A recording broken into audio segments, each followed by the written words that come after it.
mandi udah bersih.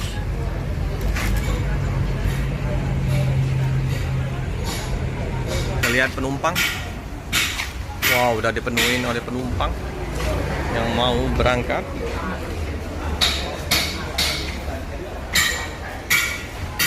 Check-in.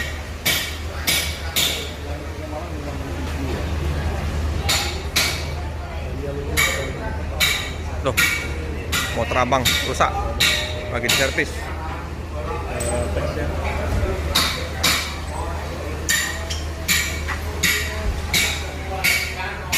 Penuh semua, angkatan pagi belum berangkat, bus penuh, penumpang penuh. Ini check-in penumpang.